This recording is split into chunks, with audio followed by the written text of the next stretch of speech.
Hey guys, All in Crypto here, and welcome back, ladies and gentlemen, for another YouTube video. I hope you've all had a fantastic weekend so far. Today I thought I would deliver a very interesting and thought-provoking video in light of some of Hillary Clinton's statements towards the cryptocurrency space and industry. She sees cryptocurrencies as a threat. We're going to play the clip from Bloomberg New Economy Forum, where she essentially talks about the destabilizing properties that cryptocurrencies may have to nation states, to fiat currency systems. This is an article. Hillary Clinton, crypto has potential for undermining the role of the dollar as the reserve currency. That was kind of the whole point and the whole reason Satoshi created Bitcoin. He created it in wake of the 2008 financial crisis to give people an alternative system to the current fiat systems that we have in place. As he certainly and I do and many others believe that they are corrupt, manipulated and a very tool used to enslave the masses. So we're going to talk about a number of things in relation to this after I play the clip, such as the consumer price index, the US national debt and how this is going to continue to grow, and it's the US is never going to get out of this debt. We're going to talk about things like quantitative easing and how much money was printed over the last 2 years, and really relate a lot of different points to this. But it's very hypocritical straight off the bat for Hillary Clinton to be talking about the destabilization of nations, as in my opinion, and this isn't a political rant at all, you guys are entitled to your own political opinions, and I wouldn't change that for the world. That's what makes the world such a beautiful place, is that people have different opinions, etc., etc. But she is in no position to talk about the threat to nation states and the decentralization of them as somebody who has played an active role in destabilizing many nation states out there across the world. So we're going to play the clip with some of her comments in regards to the crypto space. We're going to point out, obviously, the hypocrisy with it.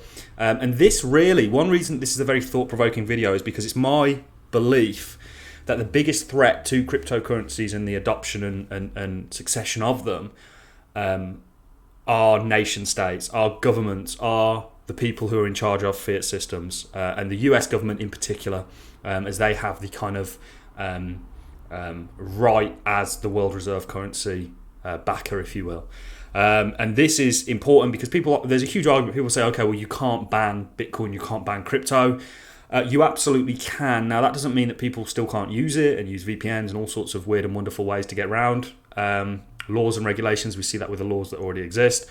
But from an investment point of view, could you imagine what happens if the US came out and said they ban Bitcoin? And it's not too far stretched to imagine that, as they ban gold, which seems a lot more outrageous than them potentially coming out and banning something like Bitcoin. So this is the biggest threat to Bitcoin. It's not a 51% attack or quantitative easing, quantum computing. It's really governments around the world and them turning on it. And if they can't hijack it and control and manipulate it, then that is a real possibility. So we're going to play the clip and then we're going to get into a number of things after. So without further ado, guys, let's jump straight into the clip. And then one more area that I hope nation states start paying greater attention to is the rise of cryptocurrency, because what looks like a very interesting and somewhat exotic effort to literally mine new coins in order to trade with them has the potential for undermining currencies, for undermining the role of the dollar as the reserve currency, for destabilizing nations, perhaps starting with small ones, but going much larger. So when we think about this new environment in which we find ourselves that we've been discussing for the last some minutes, we can't just think about nation states. And Putin is a great example of that, because with his oligarchic coterie, he has utilized many non-state actors to pursue personal as well as nationalistic goals. And I think that's going to become a greater and greater threat. And it appears as though China is going to prevent outside technology payment systems like the cryptocurrency development from playing a big role inside China, because I think they've recognized, given their nationalism, perhaps earlier than other nations in the US, Europe, elsewhere, that this could be a direct threat to sovereignty. So while we're talking about making decisions and trying to be strategic and building alliances, there's a whole new layer of activity that could be extremely destabilizing, and in the wrong hands or in alliances with the wrong people, could be direct threats to many. We'll leave it there. You get the point. I'll leave a link to the video in the description. The full video, that was really all she had to say on crypto. She has a point in relation to it being a threat to the dollar, to fiat systems. But that's really what's going on here. There's a far, far bigger picture than people just throwing money into Shiba Inu and Dogecoin and 10xing it. There's a revolution of sorts taking place that was really kicked off by Satoshi in 2008 and some of the early cyberpunks. So it's very interesting, and this is the biggest threat that you're looking at today, guys. What you're looking at is the greatest threat to Bitcoin and its succession, and that is nation states and governments. She mentioned China and how they cracked down on Bitcoin. Very obvious that China were going to do that. You know, people say, "Oh, how can they ban Bitcoin?" You know, Google is banned in China. You know, they ban a plethora of external things that they can't have control over. So it was very logical that they were going to do that with Bitcoin. Are we going to see this continue? I don't think. Are we going to see this continue in regards to other nations deciding to come out and ban Bitcoin? I think some will, but I think ultimately they're going to try and restrain and manipulate and kind of take over these systems instead of coming out and banning them. And the reason they're going to do this is because they're, you know, certainly with everything that's gone on in the past 2 years, we're going to talk about the CPI, Consumer Price Index, which essentially monitors inflation. And this is the official government statistics. So this is the CPI, what they give you every year or quarterly, essentially. And this is essentially what this is monitoring is how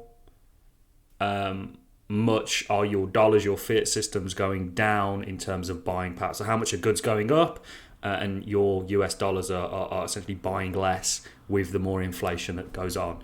And this affects everybody. I've certainly been a victim growing up.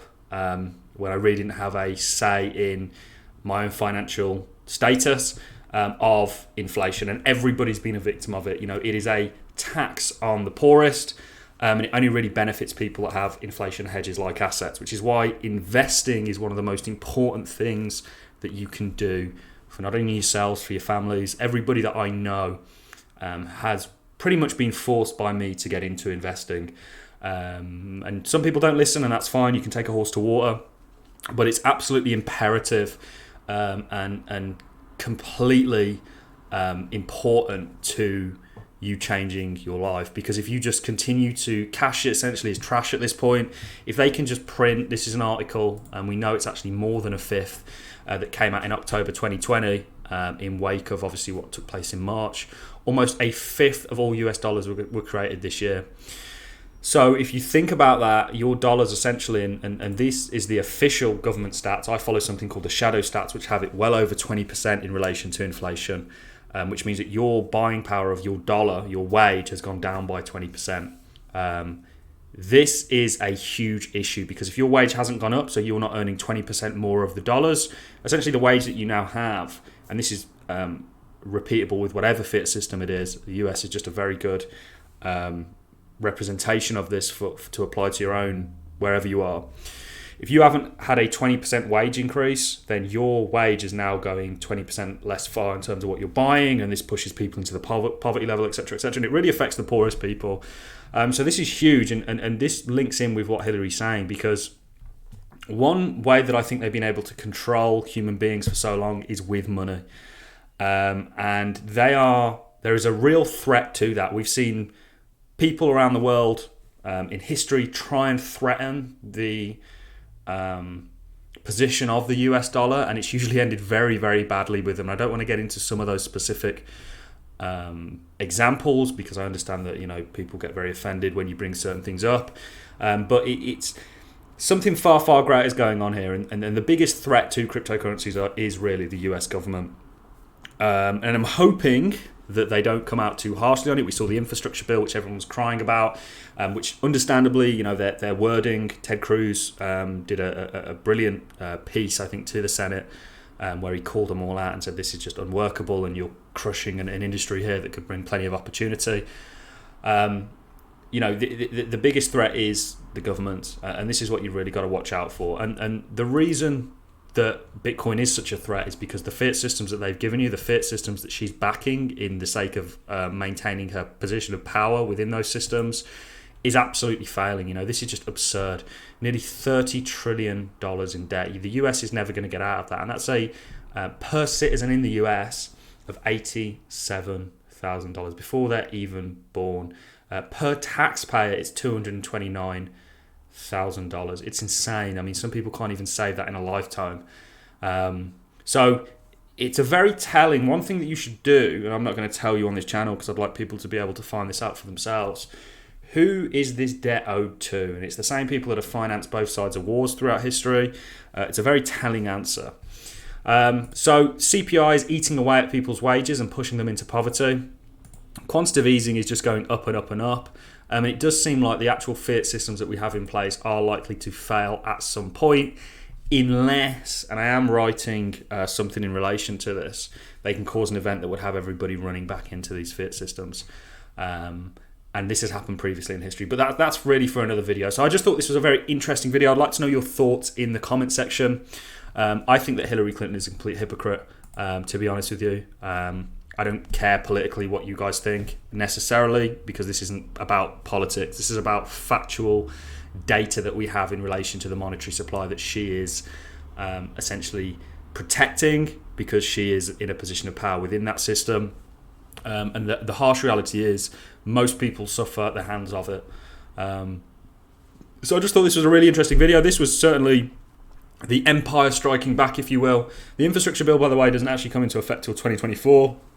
So you've got a little bit of time. People have always, whenever there's a crash, look for narratives to, or the price of crypto comes down slightly, looks for narratives to equate to the situation. The reality is that it wasn't really the infrastructure bill, because that doesn't actually come into effect for another couple of years. So this was very interesting. You know, we're in a bit of a nightmare in terms of monetary systems. I can't help but feel like they are going to maybe down the line cause an event that would have people running back into these fiat systems. Because right now they look very stupid. They look like they've kind of lost the plot. And I happen to think that the people in power have got into power, certainly not and I'm not talking about the ones that you see publicly, but the ones maybe behind these individuals, via being smart and good at, you know, manipulation and things like that, and coming up with very cunning plans to have got there. So the future is going to be very interesting. That's certainly one thing I can say about it. But this was just a kind of broad view, you know, really calling out Hillary's hypocrisy in this situation. She has got some very good points in relation to it being destabilizing and threatening to the current legacy systems in place. And I've often wondered, and Vitalik Buterin, Ethereum's founder, came out and said that he was against El Salvador actually adopting Bitcoin as a currency. And I actually happen to agree with him on some level. I think it's fantastic, and I think it's great that they're moving away from the US dollar, which ultimately keeps El Salvador a slave to the kind of World Economic Forum and the IMF and the US, basically, because they control the currency that El Salvador use. But at the same time, imagine if we do follow a perfect 4-year cycle theory and we enter a bear market where we see Bitcoin sell off by 85%. What does that do to a country like El Salvador? It's all very interesting and definitely topics for other videos. So I'm going to love and leave you on that note, guys. Hopefully you've enjoyed this video. It wasn't too lengthy, but this is very interesting. Let me know your thoughts in the description in relation to Hillary's comments. And I look forward to seeing you all in the next YouTube video. If you enjoyed the content, like is always appreciated. So is a comment, and hit that subscribe button, turn that notification bell on so you get notified whenever new videos are released. Thank you very much for watching, ladies and gentlemen.